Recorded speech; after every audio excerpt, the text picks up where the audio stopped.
గొడుగులు వ్యాపారమా అని తేలిగ్గా తీసిపారేకు. ఇదిగో మా ఊళ్ళో ఈ గొడుగులు ఎవరు వాడరు, అందరూ తాటా గొడుగులే వాడతారు. నా కెపాసిటీ నీకు తెలీదు. ఆ, ఊటీలో విసనకర్రలు అమ్మాను, ఆహా. హిమాలయాల్లో ఐస్ క్రీములు కప్పులు అమ్మాను. అబ్బా టాటా లేడు టాటా, ఆ. ఆయనకి నేను ఇనుము అమ్మాను. ఆహా. అంతెందుకు అడవిలో ఆకులు కూడా అమ్మగలను. అది మన కెపాసిటీ.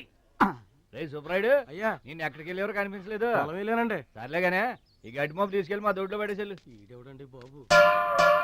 ఇదిగో ఆ. అటు చూడబోయా, ఏంటి ఆ మిసలైన వస్తున్నాడా? వస్తున్నాడు. ఆయనకు ఒక్క గొడుగు అమ్మి నీ కెపాసిటీ చూపించబోయా. ఒక్కటేంటి, నా దగ్గర ఉన్న 16 గొడుగులు అమ్మేస్తా. అక్కర్లేదు, ఒక్కటి అమ్మి చూపించు. ఏట్రా కనిపించడేటి? ఆ సందులో ఎదుగుతాం పదా. చాలా బాగున్నాయా? చాలా బాగుంటుందండి. ఎంత కమ్ముతున్నావు ఏంటి? ఎంతండి? 100. 100 అంతేనండి.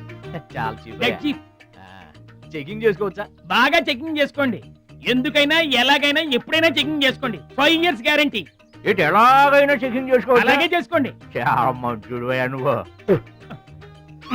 అయ్యో అయ్యో, అరుస్తావేంటయా? చెకింగ్ చేస్తున్నాను. ఇదేం చెకింగ్ అండి? అయ్యో అయ్యో అయ్యో అయ్యో, నా కొడుకు కొడుకు కొడుకు నా కొడుకు, నా కొడుకు. జాగ్రత్తవేంటి? చెకింగ్ చేసుకోమని నువ్వే కదా చెప్పావు. చెకింగ్ ఇలా కూడా ఉంటుందా అండి? ఇది ఎంత? ఓ మీటర్ ఉంటుందండి. మీటర్ సరే, రేట్ ఎంత? 15 రూపీస్. ఆ, అయ్యో, ఈ పీడి ఎంత? ఎరా పింక్ మార్కు, మొత్తానికి మాటే పడిపోయిందేంటి నీకు?